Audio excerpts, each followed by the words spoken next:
Everyone has an opinion about Canadian federal politics.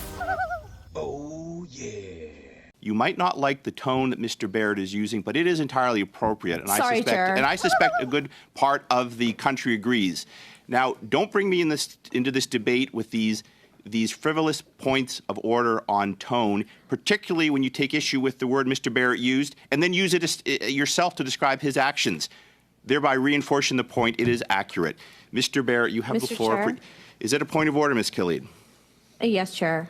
Again, on the same point of order on decorum, He ruled on I it. would appreciate He ruled on if it. the chair, I'm talking about a different person now, if the chair himself could be a little bit more nonpartisan in how he conducts Okay, our Ms. Khalid, don't bring me into your bun fights, and I will be nonpartisan and conduct the meeting. Everyone has an opinion about Canadian federal politics. Oh, yeah. Ms. Khalid, the floor is yours for your opening statement. I take personal okay. exception. Thank you. I take personal exception. I take personal exception not only to members in the Conservatives laughing right now, but also to somebody who is an innocent person being maligned by the Conservatives, all right. and this is their go-to. And I know that the Liberals opposite would love nothing more than Point to of order, shut- Chair.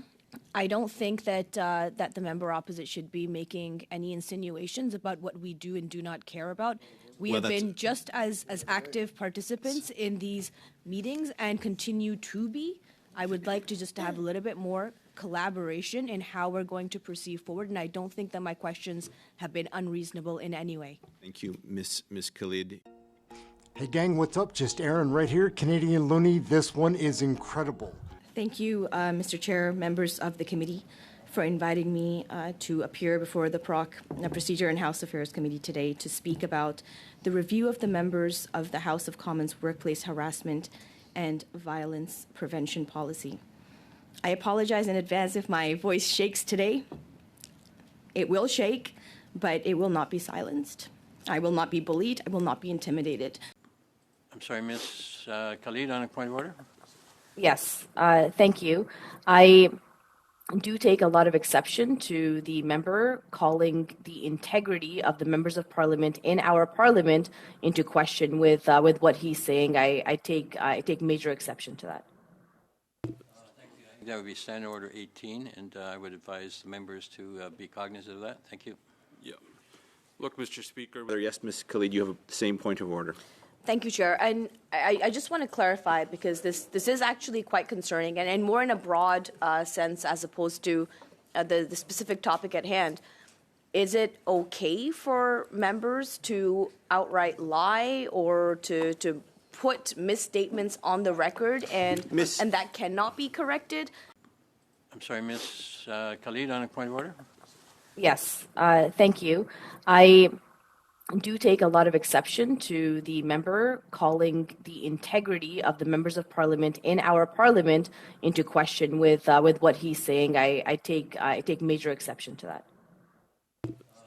That would be Standing Order 18, and I would advise the members to be cognizant of that. Thank you. Yeah. Look, Mr. Speaker. Of being nonpartisan and really exploring what this motion is trying to do, then want to bring in the flip side of that coin and say, hey, why don't we bring in Jenny Byrne as well? If we want to bring in Mark Carney, sure, you guys have your day. He knows how to handle himself, I'm sure. I am not speaking for him, and I don't think any of our members are on this committee. He can speak very well for himself, given his track record over his entire career for being the expert that he is. But let's even out the score. Let's say that if there's somebody brought in by a political party who is brought in to give expert advice on an issue, then let's talk about Jenny Byrne and her expert advice on grocery prices and why the Conservatives feel that it is necessary to talk out of both sides of their mouth when it comes to grocery prices. So, to be fair, Chair, I think happy to support this motion with an amendment by including Jenny Byrne for the same amount of hours that this motion presents for Mark Carney. And I'm happy to propose the specific amendments that we can add to this motion. But again, I would say, just as much as Mark Carney being brought in by the Liberal Party, whether he's paid or not paid is not a question, but he's brought in by a political party the same way that Jenny Byrne has been brought in by a political party. Let's bring them both in and figure out, as I've been saying for many, many, many months now, Chair, how do we make sure that our rules and regulations make sure that there's no conflict of interest, that there's no violation of lobbying, that there's no violation of that public trust that we really should be holding a lot dear to our hearts? How do we ensure that we are talking about policy and not people? So let's broaden the horizon here. Let's talk about, on both sides of the coin here, let's bring in these people who have been appointed with whatever expertise they have, with the exact same time that the Conservatives are proposing, and let's have it out. I'll leave it there, Chair. I will continue to represent my constituents to the best of my ability.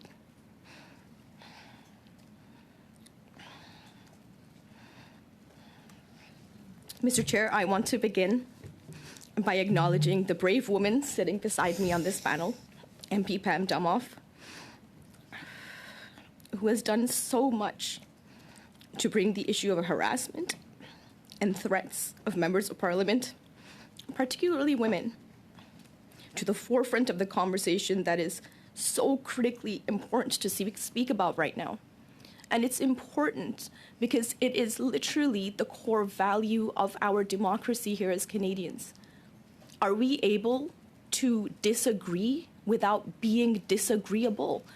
Are we going to save what democracy looks like for our younger generations coming forward?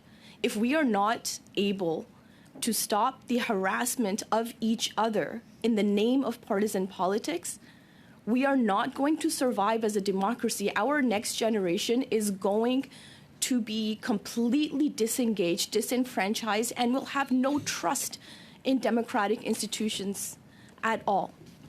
And I think that this is very, very vital for us to recognize. I had a class of constituents last week, 2 weeks ago, up in the gallery, and they watched question period. And when I met with them after they had experienced that, the first question that one of the young girls said to me, she asked, "Is it always this violent in there? How do you do it? Why do you do it?"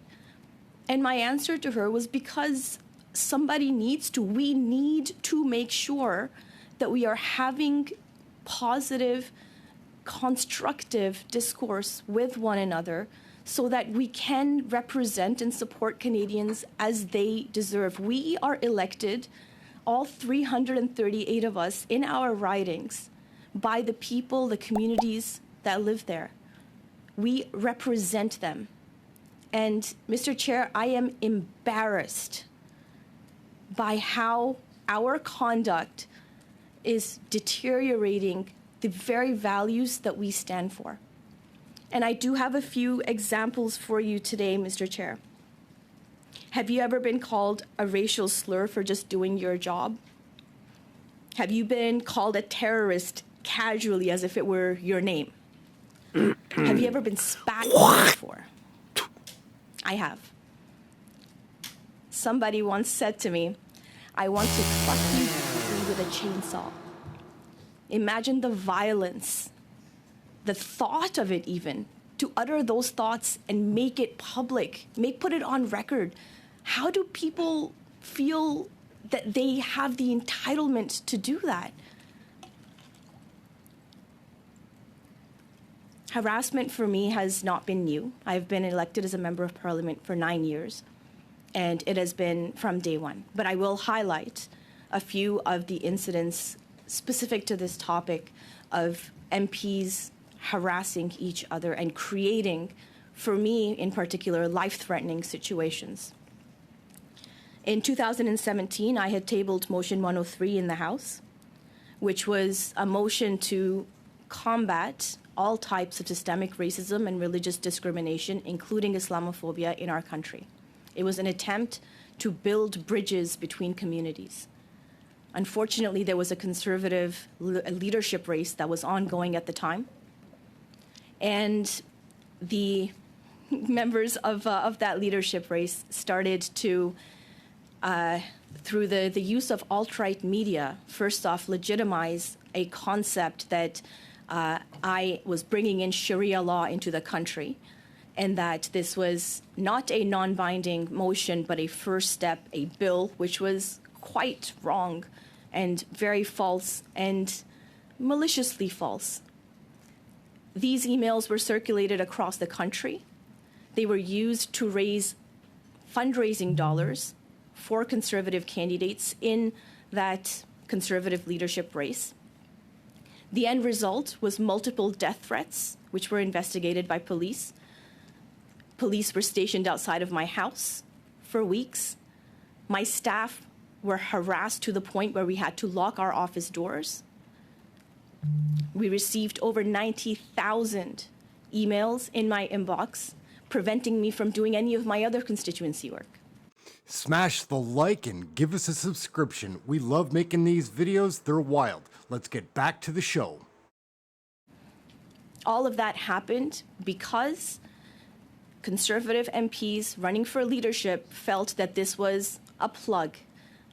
The politics of agitation is not helpful to how we conduct ourselves as Canadians and as parliamentarians. We need to put Canadians first and foremost. As I said, I've received, other than the verbal abuse, death threats, including from a gentleman inviting me to become acquainted with his rifle, and another who told me that I would be hanged, another who released my address on a radio talk show to say, go kill her. I would happily film it if you go kill her. When MPs target each other on social media, when the politics of agitation gets pushed by right-wing media, we are doing indirectly what we cannot do directly according to the House of Commons rules. We are bullying and intimidating each other for partisan politics, and that is not fair to Canadians at all. We embarrass ourselves in front of Canadians. We can dance around the antics of social media posts all we want, but the intent of these social media posts, of sending letters like my colleague MP Pam Dumoff received in her writing, it is harassment, and we need to do something about it. As I've said, many Conservative members, and not all of them, including the now leader of the opposition, have done similar things to target individual members of Parliament, to bully and to harass and to silence. And what that has done is that it has divided communities now more than ever, and some communities more than others. There are real-world consequences when members of Parliament decide to fundraise and get clicks off of dehumanizing others with insults and with attacks. And I'm not the only target. Just this past week, we heard from the Sergeant of Arms, who testified at PROC, that the harassment of MPs, especially online, has increased by about 700 to 800%. This is not new, and this should not be normalized.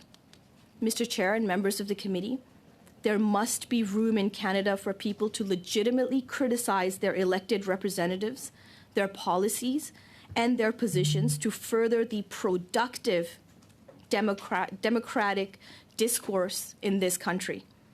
There must also be room for members of Parliament to engage in discourse, for the opposition to do its job, and for the government to do theirs.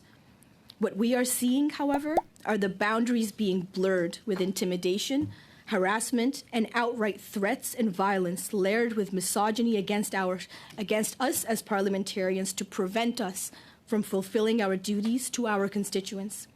There must be a clear distinction and boundary between legitimate criticism and outright harassment that is made clear in your forthcoming study and report in the House of Commons Workplace Harassment and Violence Prevention Policy, specifically between members of Parliament, and specifically when it comes to women and our unique experiences.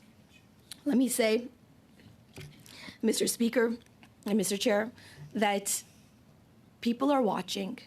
Canadians are watching us, and we need to do better.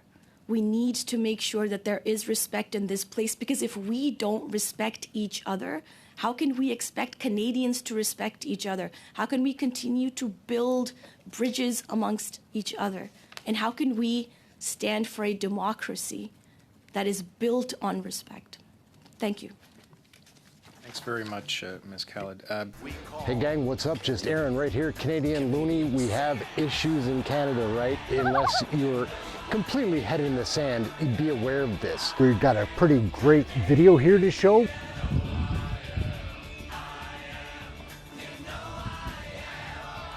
Look how calm that is.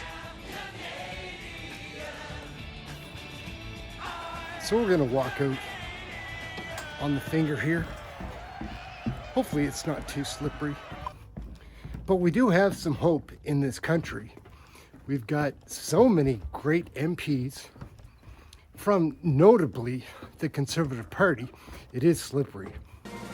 Everyone has an opinion about Canadian federal politics. Oh yeah.